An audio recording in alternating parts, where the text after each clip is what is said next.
Hello everybody, I am Baltmatrix, and this is Sideways from Transformers the Studio Series line. This figure is great, you should buy it. That's the review, thanks for watching, bye. Okay, I'm just kidding, that was the video review that was shorter than the amount of time that this character appeared and lived on screen.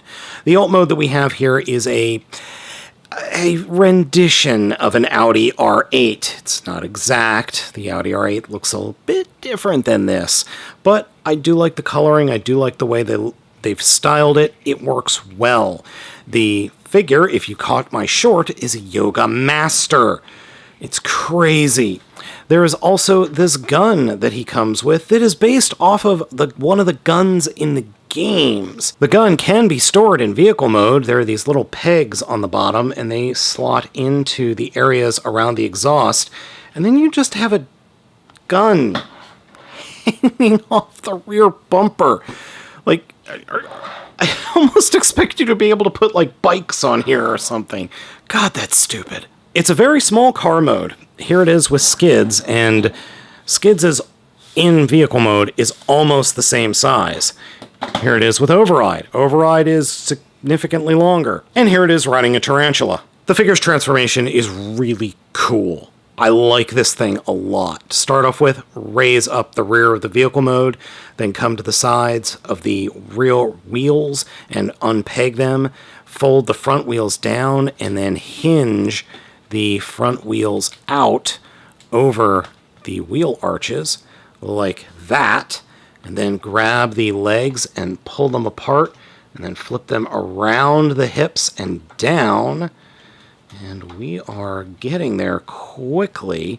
Flip up the toes and collapse the knees backwards, then come to the wheels on the sides, or the front wheels, and fold these bits out, and then take the hands and pull them in and rotate them and hinge them down so that the rear wheels peg into what will be the wrists. Come to the doors and pop the doors up, not off, up. Then come underneath and push open the hood, then push the grille forward on this hinge, and then drop the whole section down and fold it over the head and peg it into place.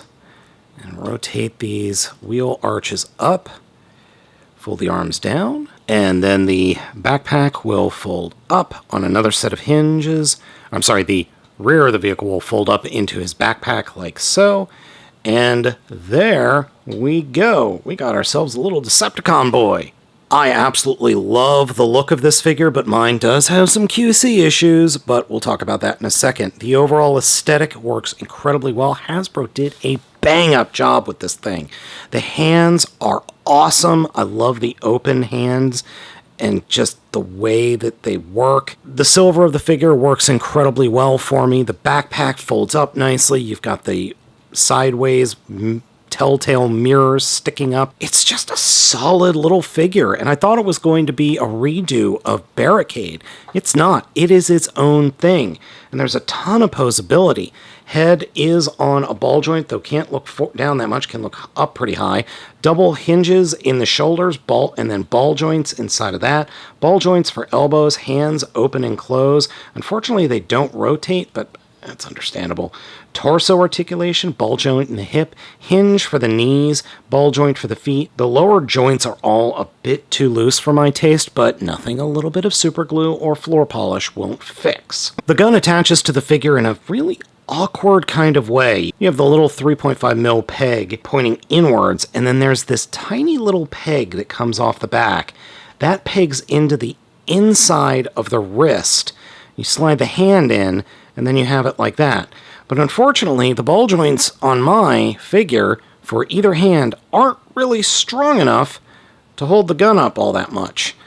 So it does have a tendency to just fall down.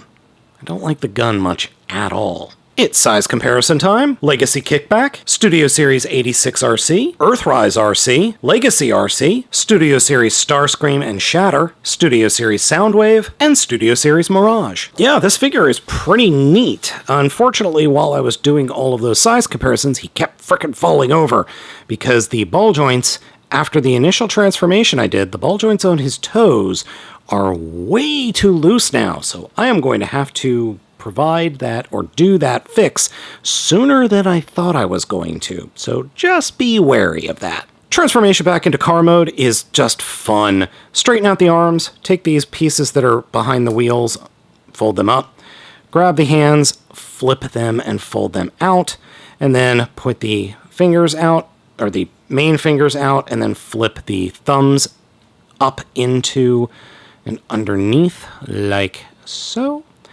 Grab the entire backpack and pull it down. Grab the top of or torso and flip it up. Fold the hood down.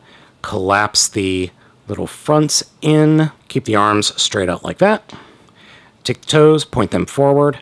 Grab the legs and hinge them up around this little pelvis area and collapse the knees. This will make things easier going forward. And then there are little slots right there that will peg into these pegs on the side of Sideways' head. And getting that lined up and snapped into place is a smidge bit annoying.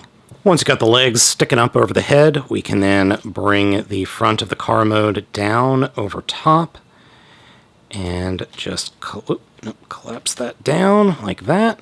And then this is where the shell forming comes into play. Hinge the arms in underneath the front of the hood, and then peg up the rear of the vehicle mode, and drop the windows into place. And just getting everything lined up can be annoying, but it's not that bad. It's better to peg the windows in first, and then peg the windows into the sides of the car, and then bring the rear of the vehicle mode down. And there we go. Again, really nice car mode, really fun transformation, really good robot mode, though some minor QC issues aside, I really like this figure. This is going on the shelf with Mirage. So, folks, let me know what you think of Sideways down in the comments. Thank you so much for watching. I have been Baltmatrix, and I'll catch you all next time.